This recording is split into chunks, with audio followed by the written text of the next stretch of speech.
ہم نے تو یہ سمجھا انگریزی پڑھنا ضروری ہے، ہم نے تو یہ سمجھا انگریزی پڑھ لیں گے ہمیں ترقی مل جائے گی، لیکن تمہیں یہ پتا نہیں عربی پڑھو گے جنت چلے جاؤ گے۔ تمہیں عربی اگر سیکھنی پڑے، یہ تمہارے دل کے اندر نہیں، عربی سیکھنے سے ہم جنت کے اندر چلے جائیں گے، اللہ کے رسول صلی اللہ علیہ وسلم کی وہ سنت پوری ہو جائے گی۔ لیکن ہمیں یہ سمجھایا گیا انگریزی پڑھنا یہ کامیابی کی ضمانت ہے، عربی تو مولوی پڑھتے ہیں، عربی تو ان پرانے لوگوں کا کام ہے۔ اللہ کے نبی صلی اللہ علیہ وسلم بڑے پیار سے ہمیں قرآن دے کر گئے تھے، احادیث دے کر گئے تھے، اور کہا تھا میری امت کبھی ان کو نہ چھوڑنا۔ آج ہم میں سے بہت سے لوگ ہیں جنہیں قرآن پڑھنا نہیں آتا۔ کیا ضروری نہیں ہے قرآن پڑھنا؟ قرآن کس کے لیے ہے؟ امت مسلمہ کے لیے ہے، مسلمانوں کے لیے ہے۔ ہمیں تو یہ چاہیے تھا ہم قرآن کی تعلیم کو عام کرتے، قرآن مجید کا ترجمہ اور تفسیر لوگوں تک پہنچاتے، اسلام کے بارے میں لوگوں کو پہنچاتے، اسلام کی جو جانکاری ہے، اسلام کا جو دین ہے لوگوں تک پہنچاتے ہیں، ہماری ذمہ داری تھی۔ لیکن ہم خود جاہل بن گئے، ہم خود اپنے رشتے کو قرآن سے توڑ لیا، اللہ کے نبی صلی اللہ علیہ وسلم کی سنتوں سے اپنے رشتے کو توڑ بیٹھے۔ آج ہم پوری دنیا کے اندر مغلوب ہیں، جگہ جگہ ہم پریشان ہیں، جگہ جگہ ہم پر حالات آئے ہوئے ہیں۔ اگر ہم اس حدیث پر غور کرتے جو اللہ کے رسول صلی اللہ علیہ وسلم نے فرمائی تھی کہ کبھی تم گمراہ نہیں ہوں گے جب تک کہ دو چیزوں کو مضبوطی کے ساتھ پکڑے رہو گے، دونوں چیزیں ہم نے چھوڑ دی۔ اللہ رب العالمین نے قرآن مجید کے اندر فرمایا فَخَلَفَ مِن بَعْدِهِمْ خَلْفٌ أَضَاعُوا الصَّلَاةَ وَاتَّبَعُوا الشَّهَوَاتِ فَسَوْفَ يَلْقَوْنَ غَيًّا۔ ان کے بعد کچھ ایسے ناخلف لوگ پیدا ہو گئے جنہوں نے نماز کو ضائع کر دیا، جنہوں نے دین کو ضائع کر دیا، اپنی خواہشات کے پیچھے پڑ گئے۔ آج ہم چاہتے ہماری خواہش پوری ہو، جائز ہو یا ناجائز ہو، حرام ہو یا حلال ہو، اسلام اجازت دیتا ہے یا نہیں دیتا، ہم یہ نہیں دیکھتے، بس ہمارے دل کے اندر آیا ہم کر گزرتے ہیں۔ ہمارے دل کے اندر گناہ کی کرنے کا جنون سوار ہوتا ہے، ہم کر گزرتے ہیں، ہم نہیں دیکھتے۔ اگر کوئی منع کرتا ہم کہتے ہیں اپنا کام کرو، یہ مولویوں کا کام ہے، یہ پرانے لوگوں کا کام ہے۔ کیا تمہیں جنت نہیں جانا؟ اللہ کے نبی صلی اللہ علیہ وسلم نے کیا فرمایا تھا؟ جس نے میرے سنت سے اعراض کیا، جس نے میرے طریقے سے انکار کیا، اللہ کی قسم وہ جنت نہیں جانا چاہتا۔ جس نے میرے طریقوں کو زندہ کیا، میرے سنتوں پر عمل کیا، وہ جنت جانا چاہتا۔ صحابہ نے پوچھا تھا اللہ کے رسول جنت تو سب کو پیاری، جنت تو سب جانا چاہتے ہیں، یہ جنت جانے سے انکار کون کر سکتا ہے؟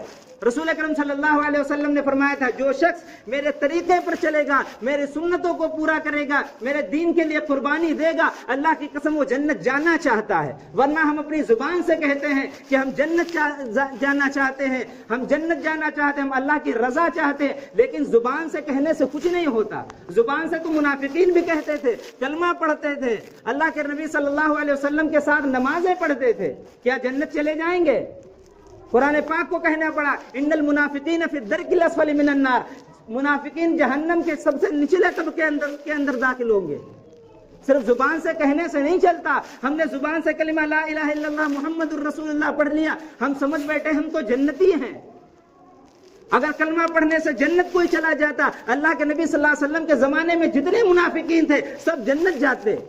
کیا ضرورت ہے قرآن پاک کو یہ آیت اتارنے کی؟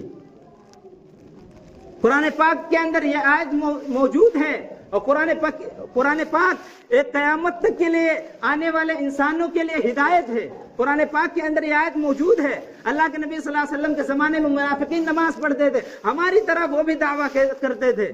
ہم جیسے کہتے ہیں ہم رسول اکرم صلی اللہ علیہ وسلم کو مانتے ہیں، اور ہماری زندگیوں کے اندر دیکھو ایک بھی اللہ کے نبی صلی اللہ علیہ وسلم کا طریقہ موجود نہیں۔ مسجدیں خالی ہیں، مسجدیں شکوہ کر رہی ہیں، بازار بھرے پڑے ہیں، دکانیں آباد ہیں، گھر آباد ہیں، مسجدیں ویران ہیں۔ صرف کہنے سے اگر جنت مل جاتی، اللہ کے نبی صلی اللہ علیہ وسلم کے زمانے میں صحابہ کو گردنیں کٹانے نہ پڑتی۔ ہم نے اسلام کو ایک مذاق بنا دیا، ہم نے اسلام کو ایک سکون کا نام دے دیا۔ کون سا سکون؟ ہم آرام کر رہے ہیں، ہم اپنے بچوں کے سامنے کون سا اسلام پیش کر رہے ہیں؟ جب وہ ہمیں دیکھیں گے نمازیں نہیں پڑھتے، وہ کل نماز پڑھیں گے. وہ دیکھتے ہیں ابا روزہ نہیں رکھتے، وہ روزہ رکھیں گے. وہ سمجھتے ہیں ابا مسجدوں کو نہیں جاتے، وہ جائیں گے. جب ہم نہیں جائیں گے ہماری اولادیں مسجد نہیں آئیں گی، اور جب مسجد نہیں آئیں گی تو اللہ کی قسم اللہ کی مدد کوئی نہیں آئے گی. چاہے جتنا مسلمان پریشان ہو جائے، اللہ کی قسم مسجدیں نہیں، جب تک مسجدیں آباد نہیں ہوگی اللہ کی مدد نہیں آئے گی. ہم سمجھتے ہیں اللہ کی مدد آ جائے، لیکن اللہ کے نبی صلی اللہ علیہ وسلم نے فرمایا تھا اگر گناہ عام ہو جائے تو انتظار کرنا اللہ کے عذاب کا. ہم انتظار کر رہے ہیں مدد کا، ہم انتظار کر رہے ہیں فرشتے آسمان سے اتریں گے.